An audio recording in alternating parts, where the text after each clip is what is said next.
Hospitality Meets is brought to you by RotaCloud, the simple workforce management software for hospitality teams. RotaCloud lets you create and share rotas, record attendance, and manage your team's annual leave, all in less time than it takes to make a brew. It can also make life easier for your staff, allowing them to check their rotas, request holiday, and even pick up extra shifts, all through the RotaCloud mobile app. Start your 30-day free trial today by visiting rotacloud.com/Phil and find out how much easier managing your team can be. Welcome to Hospitality Meets with me, Phil Street, where each week we take a light-hearted look into the stories and individuals that make up the wonderful world of hospitality. Today's guest is Trudi Parr, Head of People and Development for motel and diner disruptors, Molly's. Coming up on today's show, Trudi creates a new job title, Stealth Wedding Coordinator. Phil gives us a world first on the show. God, I'm like speechless here, this has never happened. And Trudi recounts one of her many celebrity encounters. I once saw Duncan from Blue at Paddington Train Station and was waving tourists because I thought he was my friend.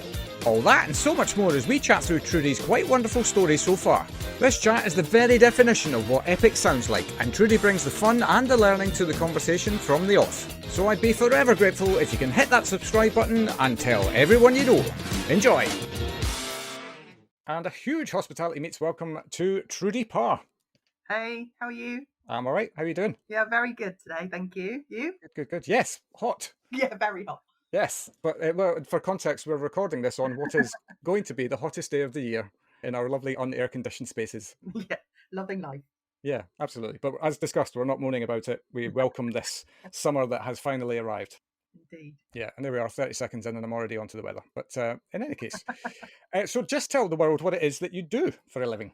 I work for Molly's Motels Limited, so I am a head of people there. So all things employee experience from cradle to grave in the employee experience space. So we've started in 2019, so very new in terms of a business, but we're on our second property and a third to be opening shortly. So everything people is my bag. Yeah, and actually, when I was looking into your background, what I really love about your background to this point is that I would say it doesn't really conform to the kind of the typical route into people stuff. Yeah, absolutely. I'm not very conventional in every aspect of my life, to be honest with you, but I've always been in hospitality, so always hotels. So that's been my thread that runs through everything that I've done in terms of my career, but very much started out in an exploratory sense. So went through from an operations point of view, learning everything from how a business is built. Always been in SMEs though, always been from the very beginning of a business. So, and I love that. I love that piece, being involved in and having an influence on how a business grows. And even though I didn't know it when I first started, when I was 19, I didn't know I was having an influence at all. But yeah, started in operations. And because when you're in a small to medium-sized company and you're working with entrepreneurs, you get more opportunity, I think, to be thrown into very different ways and different parts of a business where you start to go, actually quite like that. And you're allowed to be a bit more experimental. No one really boxes you off. Yeah. So I had a very good career in the operational side, loved it, and then moved over into sales and marketing because when you're starting a company, you also need people that are passionate to be able to go out and spread the word and sell, and that kind of landed really well with me. I loved every business I've been in. I've loved so much, so I've been so passionate about that. I felt like I needed to talk about it. So I went off and then ended up going down the sales and marketing route and become a director of sales for a small hotel group. And then when COVID struck, I actually stopped for the first time probably in my life, and actually thought, what are you doing? What do you want to do? What makes you happy? What are you doing? Yeah, so it was that first chance. I actually wrote down what I wanted to do, and every thread because I worked in small to medium-sized companies and from the beginning, every thread obviously was people, and I was really quite angry with myself that I hadn't actually gone, why is this not the most obvious thing in the world that you've always done and you've always been passionate about, but you didn't see it as a complete, that was your, maybe it's because I didn't want to box myself off. Maybe I didn't want to do that for a long time. Maybe it was, I always had a hand in the people side of every business. Always knew what felt right for looking after people and what we should be doing, what was right to be done. even when you're selling, and sometimes when you're selling, you become very selfish and you have to be the goal scorer. I didn't sit, that didn't sit naturally for me. I could sell on a relationship basis, but not. I wouldn't stand on anyone's face to do it, which, you know, sometimes that happens because you are, I'm you know, saying you want, nothing. you want to though, don't you? Sometimes you not you want to do that, but you have to get the business in, and that kind of it become very linear. Yeah. So even with that, I nurtured my team and I wanted them to succeed, and I wanted to raise them up, and I wanted to see how we could all perform as a unit. But working with operations, I understood their point of view as well. So it's kind of, it was very organic with learning how to do a business, and the missing piece in the middle was, especially in hospitality, how do we keep people in this business, how do we look after people, and how did we make people shine? Yeah. And whilst you can do that in individual teams, when you are actually have a voice as a people person, if a business values you as a people professional and they see that as a real, you know, competitive advantage as well as, you know, a retention advantage and doing good, then that is a game changer. And I think it's hard to find those businesses that actually see that as a driving piece that can join with all these pieces without having conflict. And I think that my route in was, whilst I said I felt angry about not finding it sooner, I think it's absolutely the route that I was destined to take, you know, in terms of, I had to learn all those pieces. I had to learn how important operations was and how they communicate to people. I had to learn how sales and operations often have conflicts. I had to learn that, and I had to learn how people, how to get the best out of salespeople, what sort of salespeople you want in a business, what the team looks like, and how you thrive. And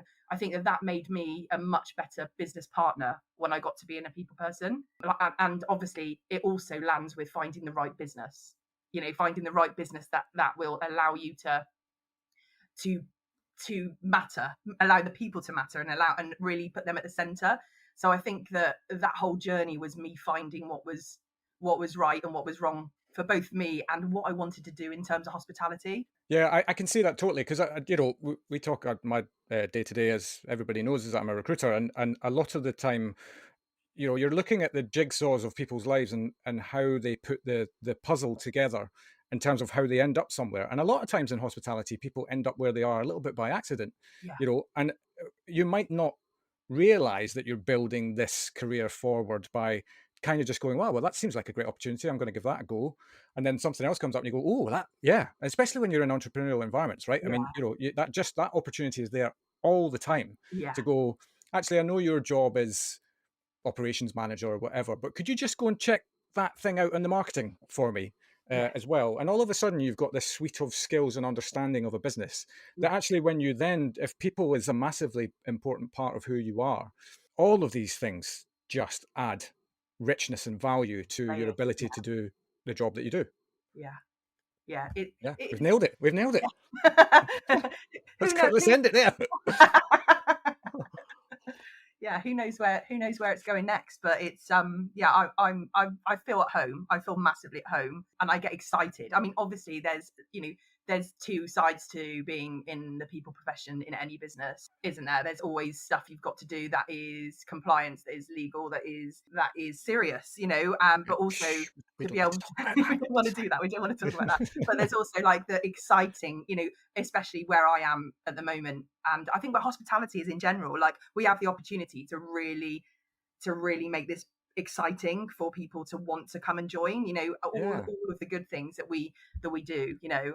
It's an exciting time, I think. Yeah, no doubt. Anyway, you've totally skirted over your journey. I'm not letting you off the hook that easily. We're going to go all the way back, because I'm really interested actually to understand how it was that you ended up choosing this as a profession in the first place. So take us all the way back to the beginning. How did you get into hospitality? So I studied travel tourism and Spanish. I love to travel. I always did love to travel. And I was originally going to be a travel agent. So that's, in terms of my career, that's where it was going. You know, I was thinking, because there was a lot of high street travel agents, etc. And I felt like a little bit... Do you remember them? Yeah, Baker's Dolphin, that's where I was. Yeah, so I, you know, spent a long time learning airport city codes and all that kind of stuff, another geeky element to my life. And then I graduated and then went and actually got a job in a hotel, so in a very independent hotel, and I was doing everything. That was the hotel. I was literally on reception one minute, and I was making beds, and then I was in the restaurant, and it was just multifaceted, all because it was a very cooking, everything. I don't know if they let me cook, but I was in the kitchen. Yeah, I have honed my skills since. But then I had also gone for at the same time I'd applied for a job in a hotel booking agency conference, so agency side. And I got offered the job while I was there. And we're talking hotel booking agencies before Expedia and all those online travel agents. Yeah, DOS-based management systems. Sorry, I don't want to age you here. Oil of Ulay, this is what this is. But yeah, so I went there, and like I said, I was working for, I didn't really know what a hotel booking agent was. There was no systems, I had to find my way. I had to get a map out and find hotels basically, and learn my way around the country by hotels. I can still do that. That was, that's one of the things that really excited me. But I also was able to then spend an awful lot of time in hotels. I was able to go and experience hotels when I was 19, 20, and being able to stay and be looked after in 4 or 5 star hotels was quite a game changer, as you can imagine. Yeah, while somebody's paying you to do it. While someone's paying, and they literally treated you back then. You were royalty. We need to look after these people. They are going to recommend us. This is what it's all about. So and yeah, I was working for an entrepreneur who, again, he was in the tech space, and he developed all our systems, etc. And I was one of 5 people when we first started, and ended up aligning with all the hotel suppliers, spending an awful lot of time putting on conferences around the world and putting on big events. And we grew that business. And so operations was, I naturally moved out from being a res agent to every step in between, and then ended up running their operations space. I was there for 17 years. So, but also in that time, as you can imagine, it wasn't just doing the same job for 17 years. It was growing a business. It was I was in a sales exec, and then I was account manager, and then I was supplier relations. And that's where, and I was in hotels every week, so from that space, putting on conferences as partners. So it was an amazing ride. Like, absolutely got to be everywhere, do everything, but also experience hospitality and work with the people in hospitality. It just ignited the bug. And I was in love. From that point forward. Yeah, well, I can see totally why, because as well, you're kind of coming back to words that you used. You didn't even really know that this kind of role / company type existed. No. And here is half the battle, right? Is us as people who work within hospitality. Of course, we know all of this stuff exists now. Yeah. But anybody who's out there listening to, what can I do in hospitality? I mean, the answer is literally anything. And it's so exciting, isn't it? There are there are so many elements and facets to the industry whereby you think to yourself, oh, that sounds, if you're a 19-year-old and you want to see a bit of the world and just get stuck into something, like it's just a way to get going, isn't it? And then kind of see where the ride takes you. Yeah, and the industry is so incestuous. Like, everybody in hotels, I mean, the people that I'm still speaking to in hotels that are in another hotel, that I knew 15 years ago, and then people I've met, and everybody's so welcoming, and everybody wants to help you. And I think that is like the camaraderie in that is just exciting. Every weekend I was in another hotel. That's what happened, and working with those people to watch what they can do behind the scenes. I think that was the biggest game changer for me, to go, we're putting on this event for, say, Bacardi in Seville, and they, the people from nothing, a blank canvas, would be just, everybody that's coming into that event had no idea the level of detail, the level of commitment that goes into all of that. And these people are just warriors behind the scenes. And they put it on, and you just think, wow, that's special, pretty special. Yeah, that's that old swan analogy, isn't it? Like the elegance all out front, and behind the scenes, everybody's like, ah! But we'll make it happen. We'll make it work. Was this the part of your career whereby you were doing bookouts for celebrity guests and things like that? I've made a note actually of one specifically which sparked my interest, which was organising accommodation for the Jeremy Kyle show. Yeah, I'm super intrigued. Yeah, so basically we won contracts. So we'd go out, win contracts, and we'd have contracts for big corporates for their global business. So every time somebody stayed anywhere, accommodation, flew anywhere, or got train anywhere, etc. We managed that whole space. So it's big corporate business travel space. And so we had we have a lot of media companies that we had the contract for. So we had the likes of the BBC, we had the likes of ITV. So anything that happened, we did. So anything that happened on the telly, from Raw Variety to so we would know all of the things beforehand. So it's all big confidential space, Yeah.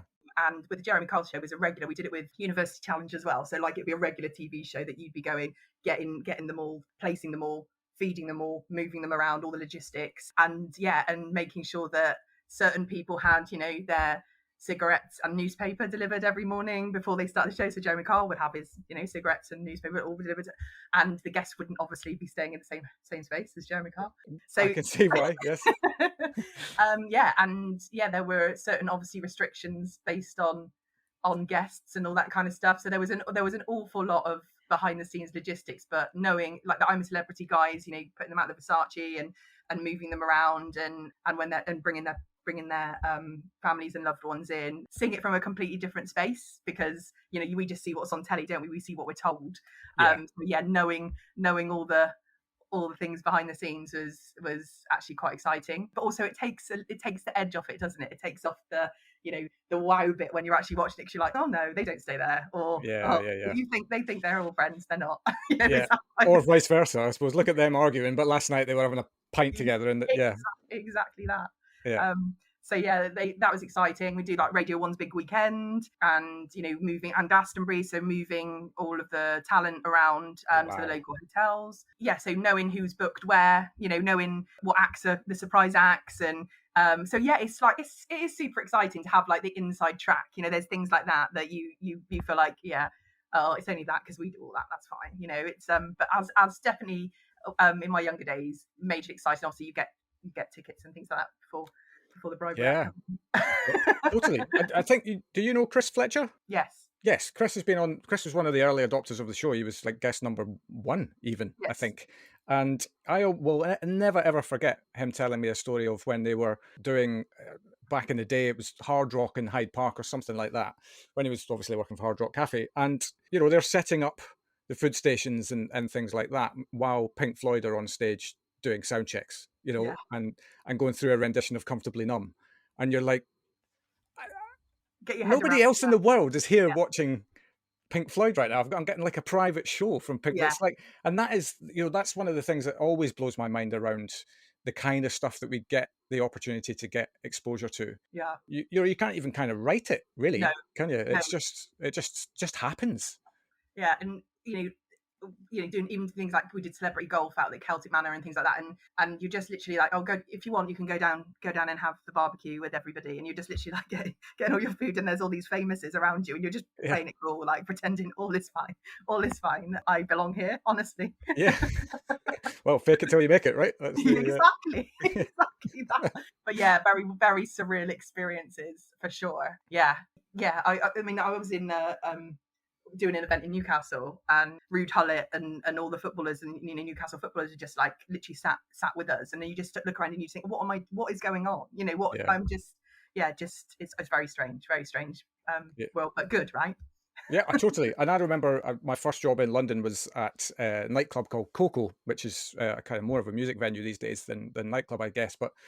And we were doing parties of all types as it was through the opening phase and all of that. And we had Blue come in one night, just for the crack. And everybody was losing their mind around the fact that Blue, who were a big deal back then at that point, properly A-list. All rise. Yeah. And I just remember Simon Webb, I think his name was, one of the band members, jumped on the DJ decks. He was so courteous to all the staff. Like, he was just the nicest bloke you could ever hope to meet. And this is what you hope when you meet these people. I'm just going to say, I'm not going to say which, but some of the other members could have taken a leaf out of his book. Really? Yes, for sure.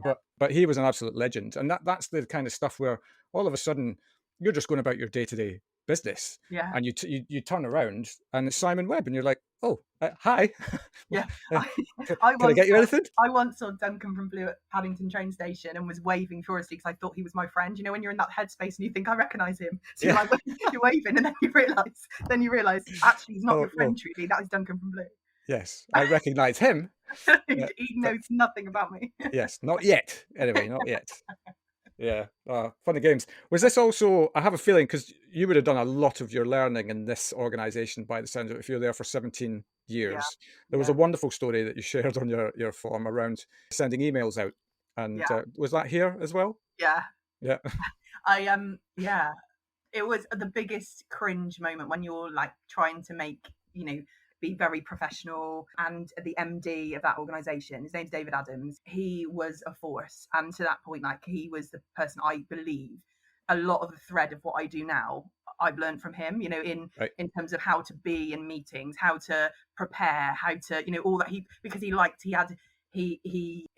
to make you know what you were doing. Like, it was that, I want to make sure you know what you're doing. I want to, I will test you in almost a playful manner. I'm going to bring you into a meeting and I'm going to ask you all these things, and you need to know your stuff basically before you leave the room. And so he very rarely phoned any of us, and I was literally res agent level at the time. And it was a Friday, so I'd sent a message to my friend Eve to say, basically the download of what we were doing that weekend, and a little bit of information about, stuff that you necessarily wouldn't discuss in the office to the MD for sure. Right. And I clicked send, and then the phone rang, and it was him. And I literally, when the phone rang from him, you got the little bit of the fear, that fear that you very much respect what he's going to say and you don't know what he's going to ask you, and it's a little bit, oh my gosh, he's phoning me. Good evening, sir. Yes, sir. No problem, sir. What do you need? I'm like, that moment, and answered the phone, and he literally read my email back to me because I'd sent it to everyone, not Eve. Literally, and I was so red. It was unreal, but he was very jovial about it. He found it hilarious. He was like basically schooling me once more, in terms of truth. If you're going to do something, and ever since then, I think I don't send anything without checking it about 3 times. Like, it's almost paranoia now, to the point of, am I sending it to the right person? Do I know what I'm saying? You probably still get triggered by it. Like, every time you're writing an email, you're like, oh, that guy, that event. He schooled me. Yeah, he schooled me. But yeah, it's definitely one of those things that I know. Don't ever do that again, Trudy. Don't ever do that again. You don't want to feel like that again. So, yeah. I think everybody in their life must make that mistake once. Yeah. And hopefully only once in their life. It's the old thing, right, about, everybody makes mistakes, just don't make them the same mistake over and over again. But I did a thing once. I think I was, what had I been? I'd have been in my 30s when this happened, which is unforgivable. And I was working for a recruitment company who were an accounting-focused recruitment company. It was post 2008-9. I'd left hospitality because I got made redundant from my job, and I was all over the place, and I didn't really know what I wanted to do. And went and worked for this local firm who actually taught me an awful lot. I didn't enjoy the recruiting multi-sector. I knew that I needed to get back into hospitality. But I always remember we used to do mail shots once a week, which I hate. I hate doing, because nobody loves receiving mail shots, right? So I, thankfully don't do that for anybody's listening out there. That's not my style. And I remember we used to do this thing. If you had a candidate who was, red hot, who available now, would be attractive to a lot of different, we'd send this candidate anonymously out, but with kind of some key facts around, why people should maybe entertain a meeting with this person.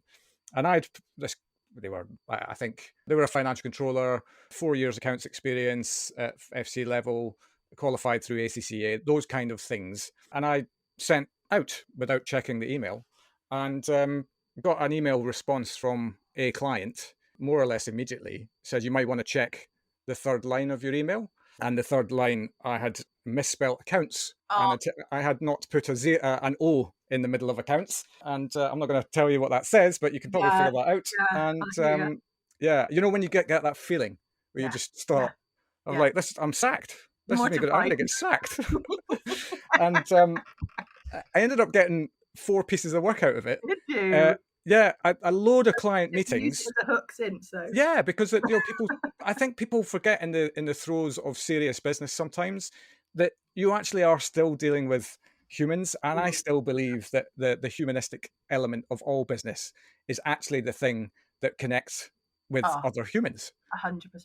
And that's like when I was in sales, that was I was never a pressurized salesperson. I literally would just bring people with me because I know what I'm like. I mean, I'm sure you do. I get, all the time in terms of people selling me something, all the time. And it was very much about how do you connect? What can you, yeah, how do you connect as humans, isn't it? So it's not, Absolutely. you don't feel like anyone's backed into a corner. Yeah, well, there's the old cliche, people buy from people, right? And Oh, that's just got its roots centered completely in relationship building. And, yeah.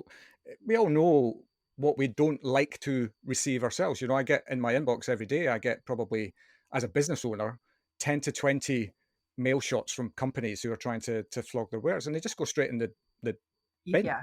Yeah. And because there's it no makes me not effort. want to respond. And I'm not a ghoster, but I'm just like, I can't even reply to this Yeah. anymore. It's that, isn't it? Yeah, well, otherwise you spend your whole time just responding to outreach Yeah. emails, don't you? But anyway, yes, right. So, 17 years with this company. When does Robson Green happen? That was it. That was the same Is that company. here as well? So you did all your learning here. You literally did all your learning here. Yeah. Yeah. I mean, same night as Rude Hullet, to be fair. What was it? Yeah. God, Yeah. what a night that was. Yes. I mean, yeah, I also, yeah, I was doing impressions, not very good impressions. And he was literally stood there. And yeah, it was pretty embarrassing, to be fair, but he was quite impressed. He said it was good. So, What? so, so yeah, I was, but yeah, and I love Robson Green. When you're like a bit mortified with the Yeah, fact yeah. that you've just done, you've just done that. I was like, I've just done that, and I've been pretty embarrassed. But hey, he listened to me and was talking to me, and I felt that was pretty good result, to be fair. Yeah, absolutely. Yeah. Anyway, we should move on. Yes. You're probably thinking, thankfully, let's get all the dirty laundry out early doors.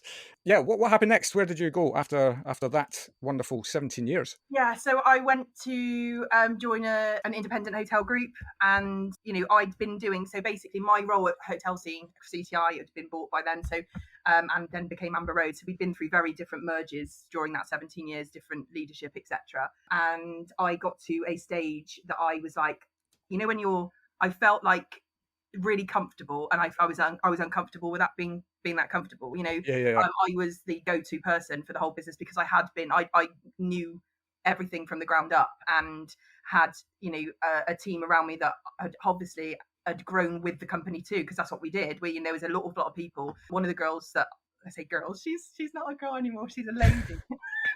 She's a grown up, but she wasn't. She'll always be one of the girls.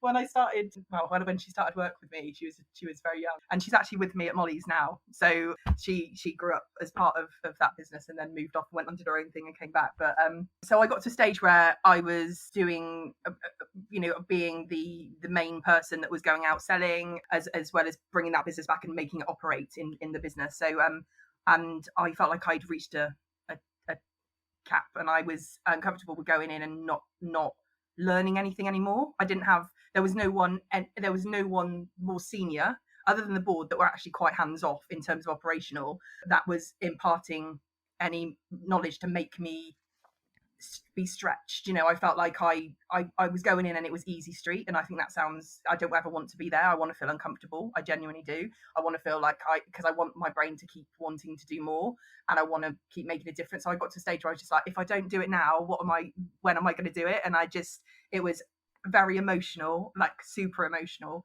But I made a decision to go and go. Actually, I've really enjoyed the sales piece, and I've been very successful at it. How about I go and learn that somewhere else, and hopefully I can see if I can do that on its own. And again, it was both hotels were under construction, so it was from no business, nothing. There was nothing. So, and they were both independent, so you didn't have the leverage of those big brands behind us. So I thought this is really exciting, and went and joined, and ended up meeting one marvelous chap who was our director of operations, and he obviously the alignment came from the fact that I'd been in operations previously, and he respected my commercial side as well. So we were very like a really cool partnership, and he taught me so much more in a completely different way than I would have expected, because he was operations, in terms of what they wanted, so I could really partner to go out and find that business, that real corporate business, which we did very successfully, smashed our budgets for the first 3 years, and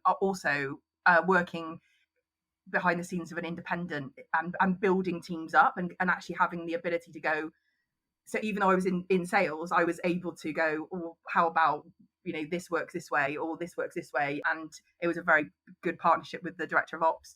But also I met the most amazing stealth wedding coordinator who worked with me. And honestly, Stealth. She's stealth in terms of she has the voice of a 12-year-old girl. And she could upsell anything, and you had no idea she was selling it to you. No idea whatsoever. She off plan sales. We had 40 weddings off plan going in, so it hadn't even been built. Basically, wow. And everybody's like, oh, don't get me wrong, she's actually now one of my best friends. Like, we don't work together anymore, but I speak to her every week. And she doesn't work there either anymore, but she's gone in a very different direction. She's gone into actually investment banking, which I think is ace. Well, yeah. It sounds like there's a high-level brain going on there for sure. Honestly, she's remarkable. And to get together, like, in terms of, I understood the corporate space and she understood the wedding market, and we literally smashed it out of the park. And very enjoyable time. But because of the team, really, and it also made me go, I knew, like, coming out of it, I knew I could sell. I knew I'd gone in, and when you go, that was your mission, really. But learning how how teams come together, that again, I know I'd experienced it in a very different, more corporate setting, and this was very leisure driven, very lots of personality, lots of creatives in this space, and that in itself, like, taught me enormous amounts about people. But it made me also go, right, I've enjoyed, because I put this lady, her name's Karina, by the way, she's exceptional, Karina Rinaldi. You won't get about a wedding salesperson in that. And she I put her in awkward places, like really awkward places, and she literally shone. And yeah, she's made such a difference to, weddings, people loved her. And then she'd come away and she had a brain of someone that was like a mastermind, when you're just, and triple threat. You'd send her in to the most awkward of situations because you knew she'd come out with the goods. Do you know what I mean? You'd be like, all right, suit up, you're going in. Because she literally could come out and they'd all be like, oh, she's wonderful. And you're like, you have no idea, but brilliant. Thank you very much. Yeah. Absolutely. And I've just bought you a hotel company, by the way, as well. So, because it made sense. Yeah, she's exceptional. But that's what it is. And then Michael Westenbrink, I'm going to name drop here as well.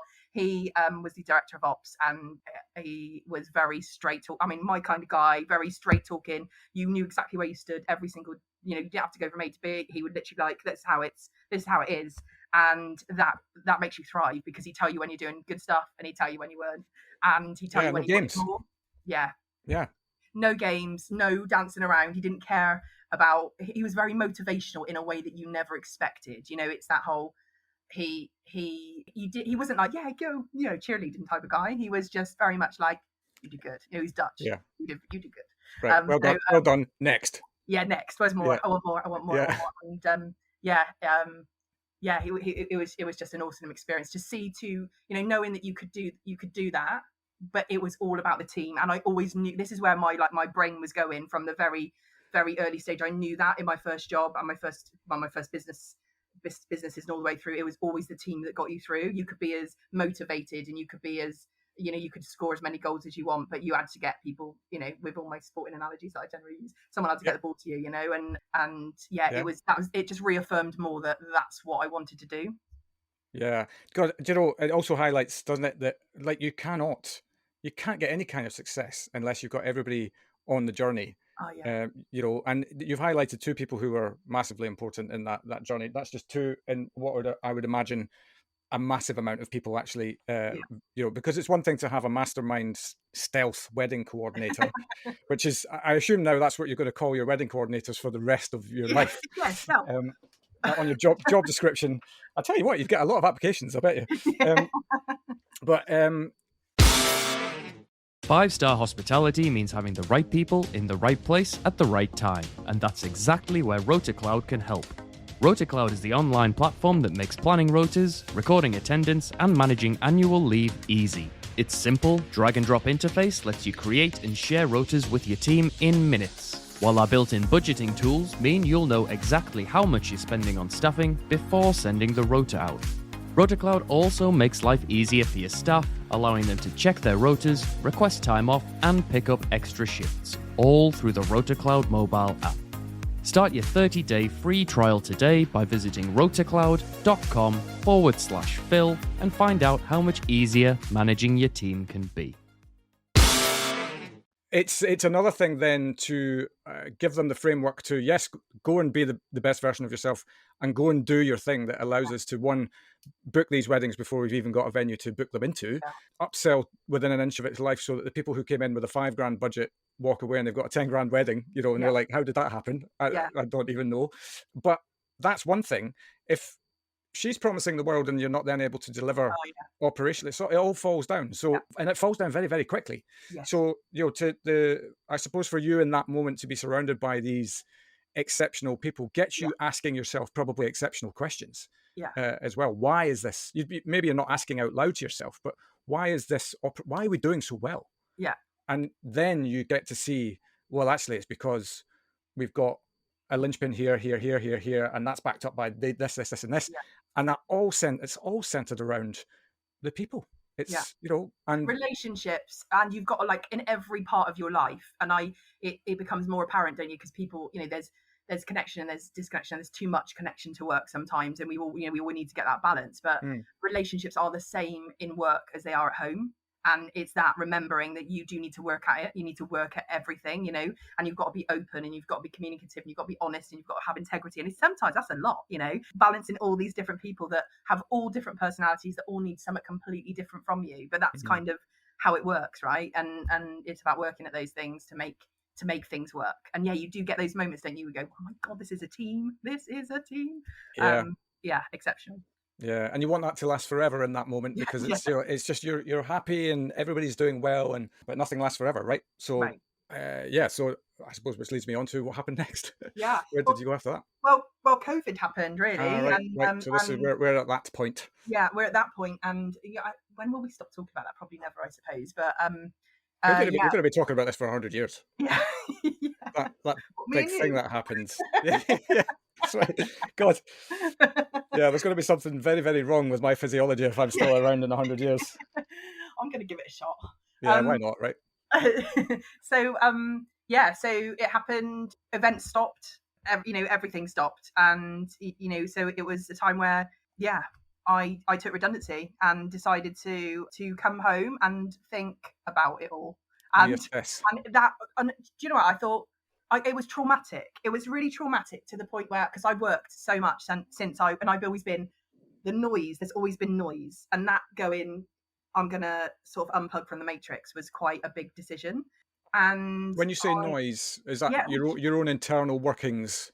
Well, and just I was always at the center of most things in a business. I always had stuff to do. There was always people contacting me asking opinions, asking this, this and that, what should we do about this? How should we do that? But also I woke up every day as a salesperson and even operations, my brain goes in the morning and it's like, how can we do this better? What can we do this? How do we, everything. My brain doesn't stop thinking like that. Like it is ridiculous. And to the point when I always want to, especially with the sales piece, you're always under target pressure, right? So when I was in sales, I was literally like, we could do this. Being creative, let's do this. I've read this because I read everything.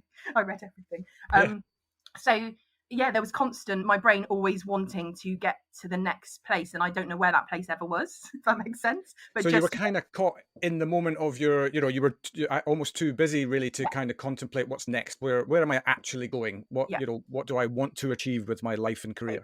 Exactly that. Right. And I've sat people down my whole career going, what do you want? Is this what you want? Where are you going? What do you want to learn? Anything? I've done that for everybody, and I literally went, why have you never done that to yourself?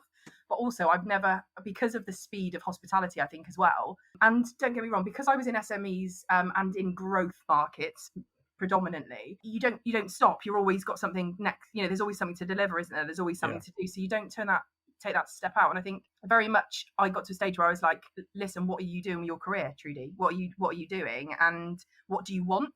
This is now like a pivotal moment that you get time. You've got the luxury of time, and I'd never given myself that.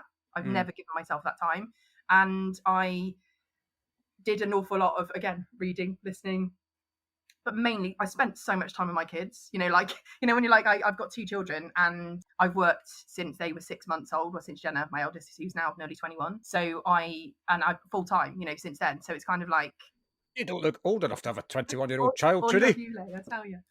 Genetics. My mother looks amazing, and she's an so yeah, and so it was sitting down and go. I wanted to study. I was like, I went into after I'd left college doing my travel tourism, etc. I had an unconditional offer to uni, and my father said to me, go, because he was senior engineer. He started businesses all over the world, and he said, Trude, go and get. I wouldn't employ you straight from uni. I just wouldn't. And I was like, great. Yeah, great.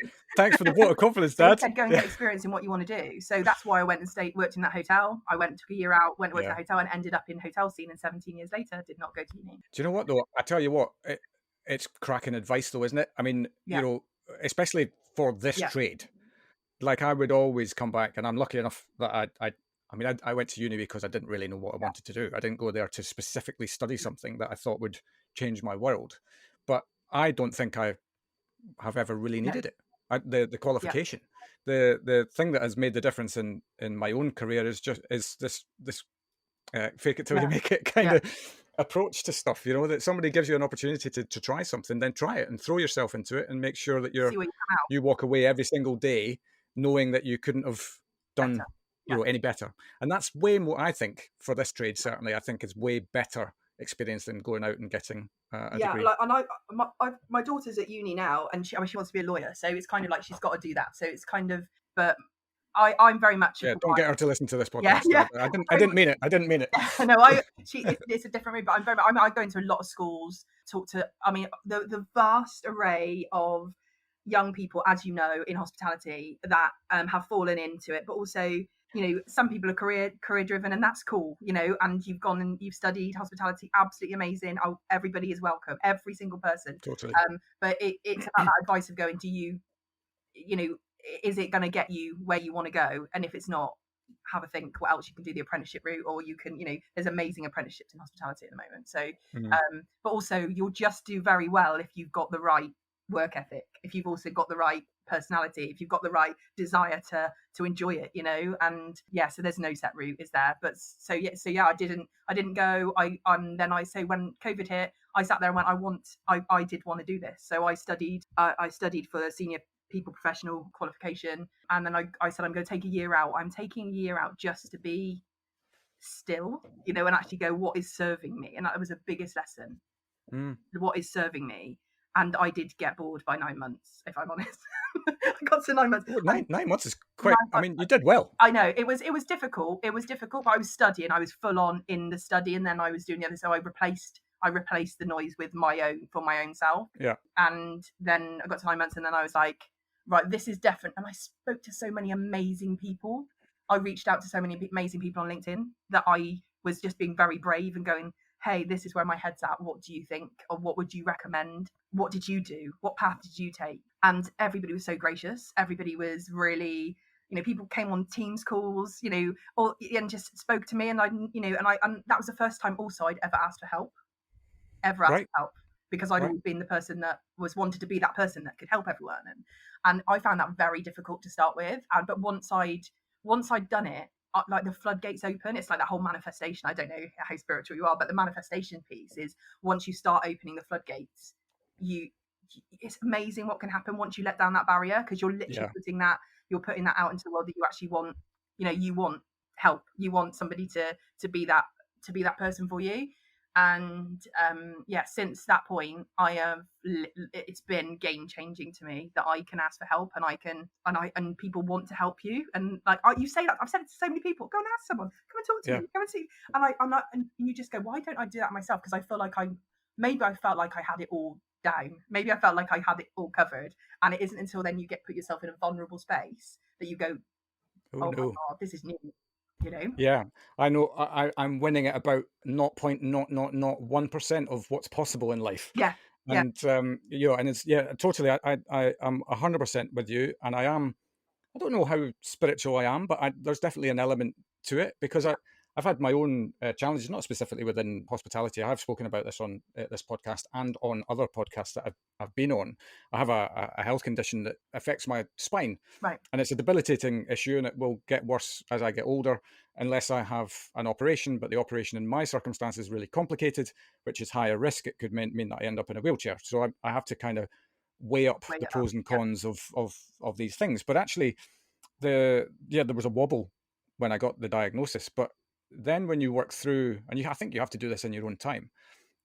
When you work through and you get past the fact that a lot of people in that moment, all of a sudden, because they care about you and they love you, they're telling you all of the things that you can't do now or you shouldn't do now because of Put this in thing that you restrictions on have. you, yeah. Yeah, and you don't realize it, but I'm certainly in my case was building up all this. Well, I can't, I can't do this, can't do that, can't do that, and all of a sudden, and then one day I woke up and said, well, let's start focusing on the stuff you can do, and that subtle mindset changed the world. And part of that was I want to talk about this with people, Yeah. because actually, why does this need to be the elephant in any room that I go into?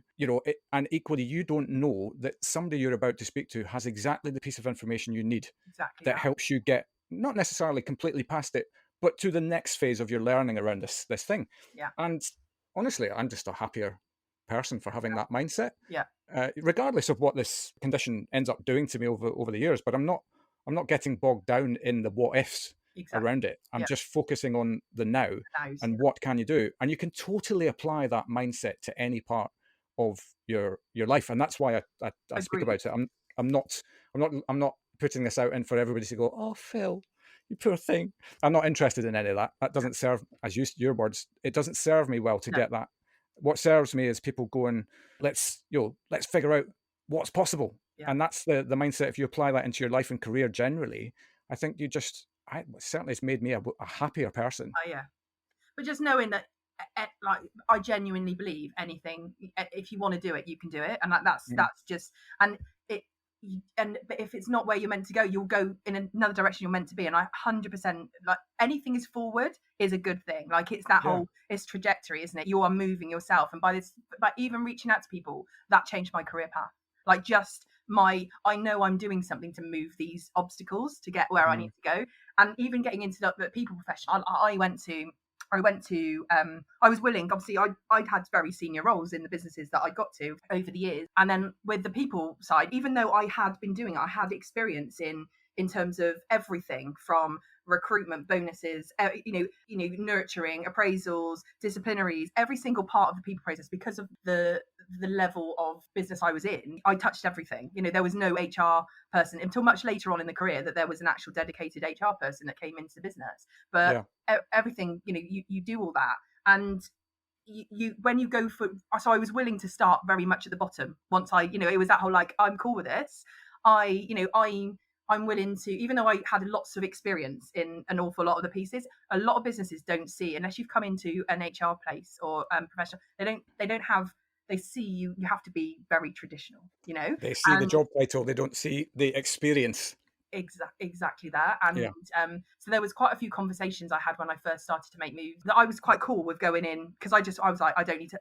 At that time, I got to a stage where I was like, I want to get my foot in, then I'm going to move. That's what I'm going to do. But I genuinely would have been bored, if I'm honest, because I do have lots of people experience. So it's kind of like, I would have done it. But the conversations I had, even going in at HR manager levels at certain traditional properties, I knew the moment I came out of that interview, I wasn't the right fit for them and they weren't the right fit for me. So I think it's that whole, but it came down to, like, growing a business and starting a business. And I had to be aligned with a business that would allow me to be able to help them as well as they help me, so it was kind of that. Yeah, so it's very much like, how do you get into those, how do you chip away? And it had to be, you had the stars aligned with Molly's, like completely aligned with Molly. Like, the brand, it was a brand that I was a geek about, that I'd been watching for a while.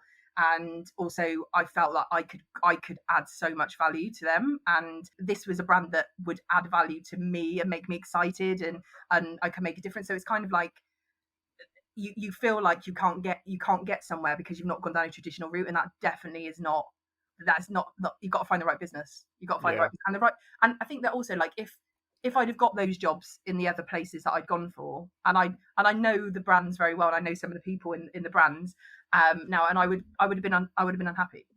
I would have been unhappy, and I would have been kept in a little box in the corner, and that wouldn't have worked. So it's kind of your lane. Yeah,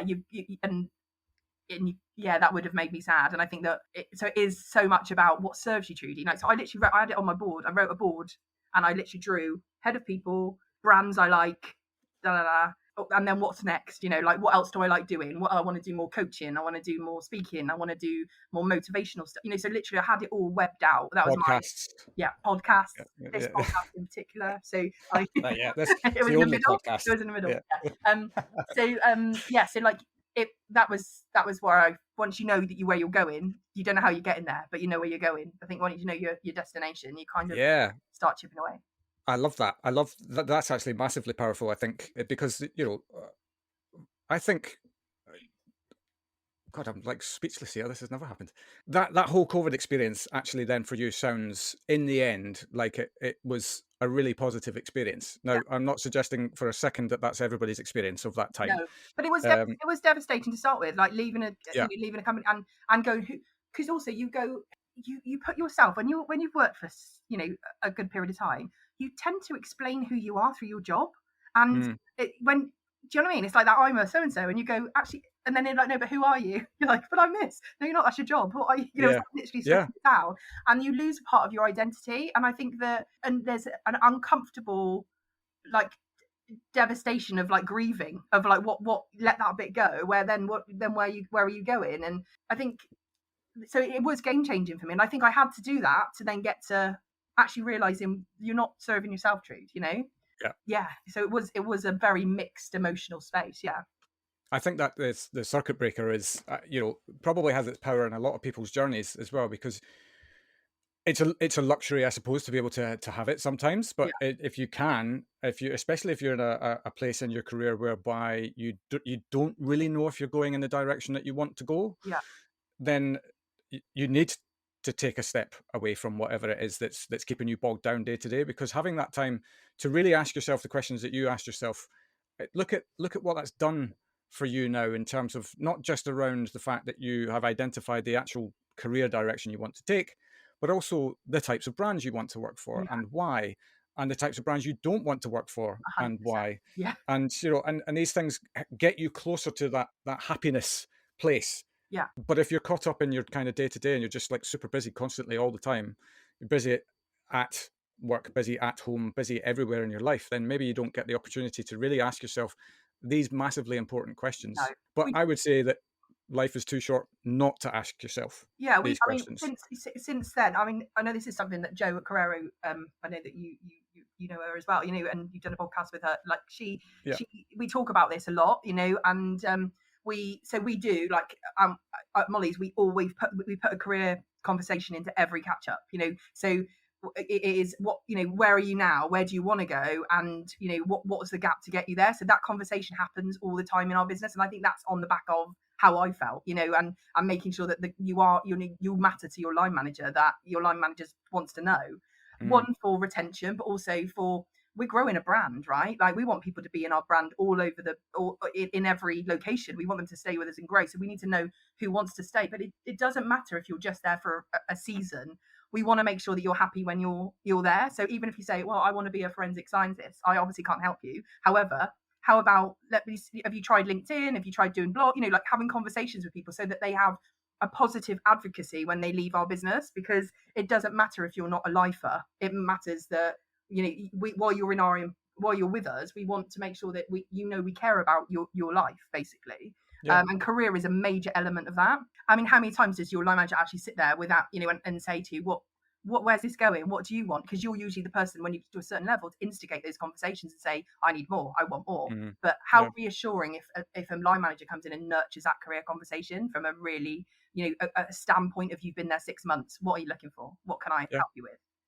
Totally. It's massively powerful in terms of, imagine if every business did that. Like, just that. It is literally the most powerful thing you could do, because knowing that someone actually genuinely cares about your career path, and whether that, hopefully that stays, you stay within a business. But if not, it's just really cool. It's a really cool thing to do, in a conversation, to know that somebody cares about you. And they'll remember it. And career whatever they do.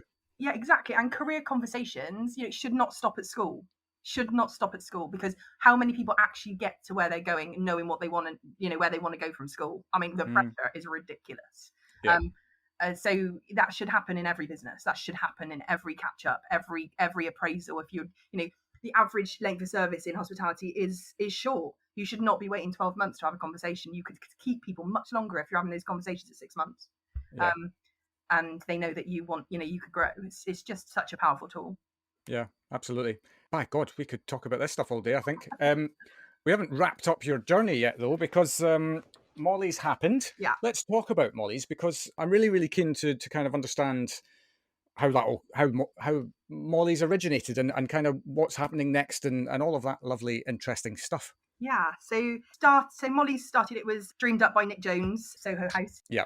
I'd imagine there's a lot of dreams go through that man's head. I'm sure. So he wanted to revolutionise the roadside. So our first two properties are roadside properties, so Bristol and Oxford. It is always, I don't know if you've managed to come to Molly's, but if not, get there. It is beautiful. Motel, obviously you will always get negative connotations, people thinking about those motels in those films that we watch. Nothing like that at all.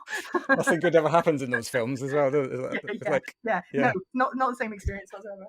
No. So it's beautiful designed by Soho House, but we're not Soho House. We're not a membership business. We're a very accessible business. Price range, etc., is accessible. It's a motel and diner are our roadside properties. The second part of our brand is going to be city centre, and so we'll have roadside and city centre. And our next one is Manchester, that's opening. The diner is super successful in its own right. So in terms of transient, very busy, very volumatic, and volumatic. That's a word. That's a belter. I'm having that. You can borrow that. Tell your friends. Yeah.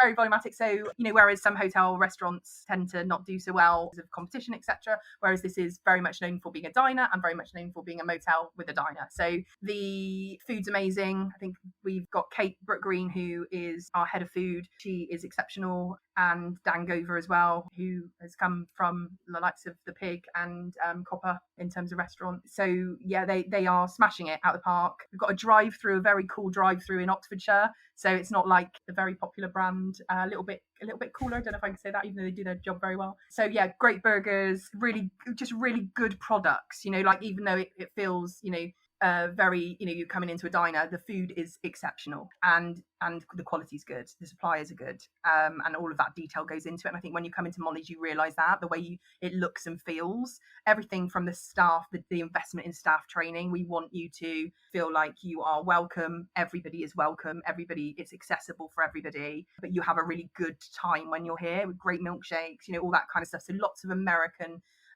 feel, but very high quality.